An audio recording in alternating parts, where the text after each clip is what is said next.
Hi, I'm Todd Heitkamp, the owner of Dakota Angler here in Sioux Falls, South Dakota, with this week's 2-minute fishing report.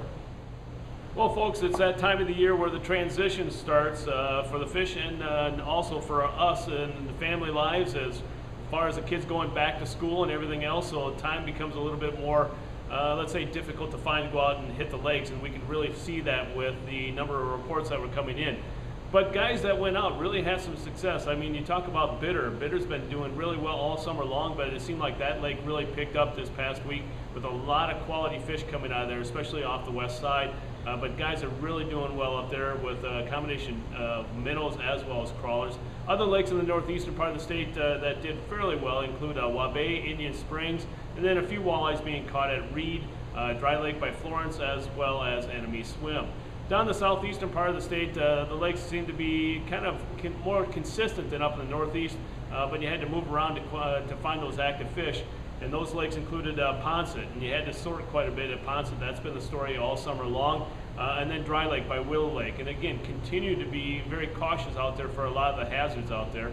And then also Thompson, and both East and West Oakwood continue to produce some walleyes. Other lakes include Sinai, 81 Ponds, and Vermilion also produced a few this past week. What have guys been using? A lot of jigs now, and also guys are pulling spinners with minnows as well as crawlers, and then guys are still continuing to pull plugs to find those active fish. Now, as far as the panfish bite is concerned, it's kind of tapered off a little bit, but guys that are catching perch have been at Sinai, Thompson, Ponset, Dry Lake by Willow Lake, as well as Twin, and then Big Stone continues to do well up there.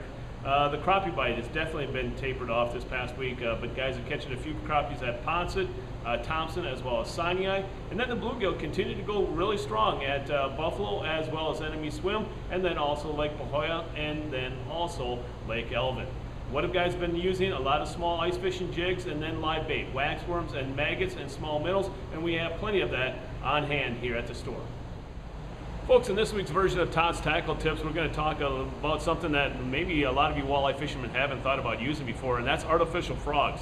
This time of year, as the temperature drops at night, a lot of these walleyes are coming up into the shallows and feeding on frogs, and we have a great selection of artificial frogs here at the store. We have frogs made by Lunker Hunt, Live Target, as well as Booyah.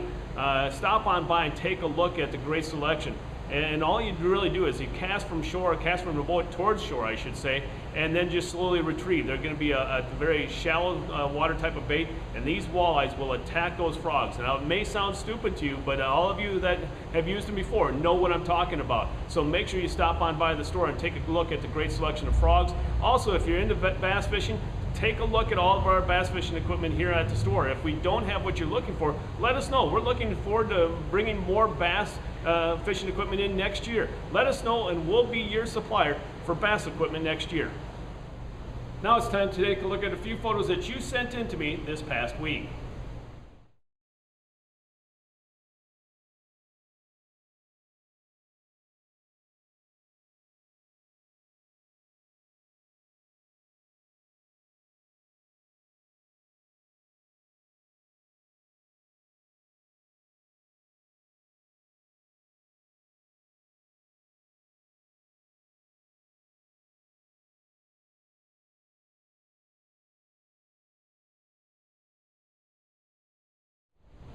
And remember, folks, if you'd like your photo included in next week's version of the 2-minute fishing report, please send it to me. Send it to todd@dakotaangler.com or post it to our Facebook wall. And if I use your photo, your name will be entered into a monthly drawing for a $25 gift certificate. Well, folks, as I mentioned earlier, this is the time of the year when transition takes place, not only for all of you, but also for us here at the store. We're starting to move some of the ice fishing stuff back in. We're getting a lot of the ice fishing equipment in and also ordered. So I want to make sure you remind you that all of our remaining rods and combos, open water rods and combos that is, are on sale. 20% off the sticker price. Stop on by the store and take a look at the great sales that can be had on some of the open water equipment. Plus, all our remaining ice suits, all clam ice suits, are on sale at dealer cost. Give us a call to find out what sizes remain, or stop on by here at the store and take a look at the great deal on ice suits. Also, folks, if you were looking for a K-drill last year, last ice season, it was one of the hottest pieces of equipment that could be had, but honestly, it was very difficult to find. Well, we have a new shipment on hand here at the store. If you're interested in the K-drill, don't wait before it's too late. Give us a call. We have 6 and 8-inch drills available. Give us a call at 605-336-9132 to reserve yours today, and we'll ship it out to you as soon as possible. Also, mark your calendars, folks. A reminder, the 8th Annual Dakota Angler Ice Institute, November 4th and 5th, here in Sioux Falls, South Dakota. Don't miss out. Mark your calendars now for the Ice Institute on November 4th and 5th. Well, folks, that's this week's version of the 2-Minute Fishing Report. For Dakota Angler, I'm the owner, Todd Heitkamp, and as we say around here, fish on. We'll see you next time. And again, thanks for watching.